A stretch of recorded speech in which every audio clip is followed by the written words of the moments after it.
will not be successful in any elimination or eradication program without innovation. You can never stop innovating.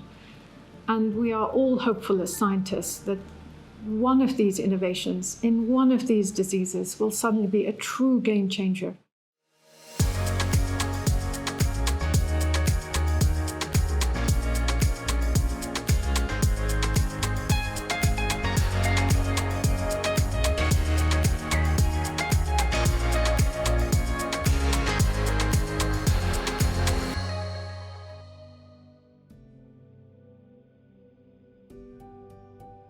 The impact of malaria on the world's population, many people say more people have died of malaria than in all the world wars put together.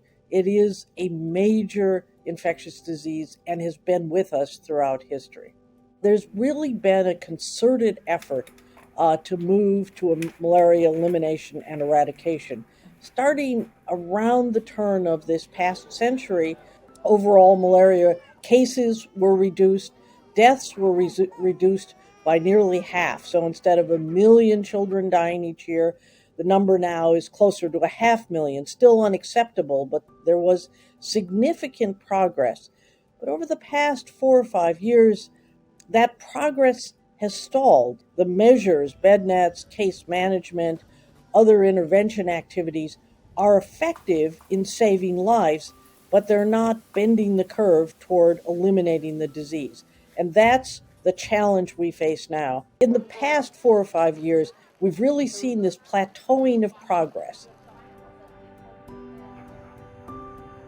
Just recently, things have changed. We have the first ever vaccine against a human parasitic disease, the RTS S vaccine, that's now available for use in disease endemic countries. We have other vaccines that will follow.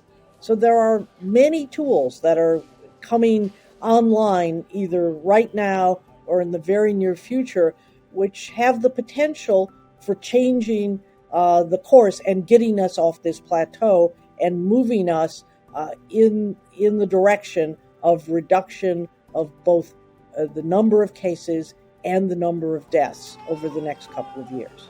It's not a magic bullet, it's not 100% effective, and it's not long-lasting, but it does give us a new way of attacking the parasite and potentially reaching populations that are not reached by other interventions.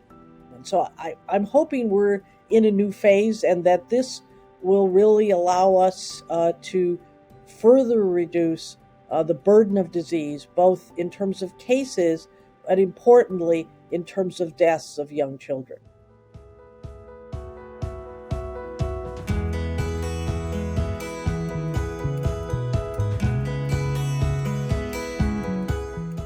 We need new strategies to eliminate oncocercosis in Africa. So it is difficult to eliminate the disease in Africa. That's why we need innovation. La lutte contre l'oncocercose repose principalement sur la stratégie appelée traitement à l'ivermectine sous directive communautaire. Grâce à cette stratégie, l'oncocercose a pu être éliminée dans plusieurs foyers en Afrique. Cependant, dans plusieurs zones au Cameroun, la maladie persiste malgré plus de 25 années de traitement à l'ivermectine.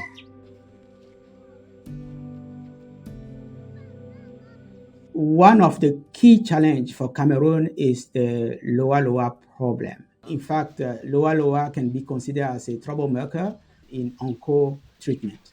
Loa is another parasitic disease, which in fact is not causing any harm to the population. So this parasite is also very, very sensitive to the drugs that we use to treat onchocerciasis with. So loa, if somebody has this loa parasite and treat them with the drugs, it can make them very sick. I mean, people go into a coma and they can die from this, and they have died. And so in Cameroon, where they had that, trying to understand what was happening with that and how it happened, why it happened, and what we need to do to solve that problem.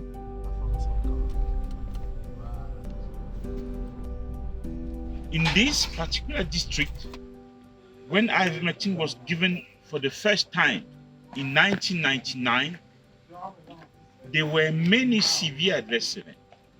We recorded something like 17 severe adverse events in this Sokola Health District, among which 3 deaths. And we discovered that these severe adverse events were due to high microfilarial load of LoaScope. The LoaScope is basically taking cell phone technology, and the LoaScope detects the movement of the red blood cells, the red blood cells themselves being moved around by the parasites that are wiggling through the blood. So you can actually get quantifiably how much parasite is in the blood. So it is more than a presence-absence, which we needed to know much more than that. We need to know how much is in the blood to know if a person is at risk of these severe adverse events.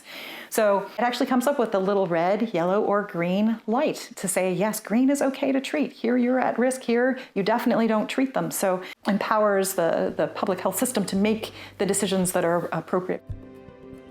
This LoaScope allowed to exclude subjects that are heavily infected with Loa and to treat the rest of the population without the risk of severe adverse events. We use it in 2 districts in Cameroon, and we have been able to treat more than 60,000 people without a single case of severe adverse event. So this is a strategy that works. That's why we need innovation, new strategies to eliminate oncocercosis in Africa.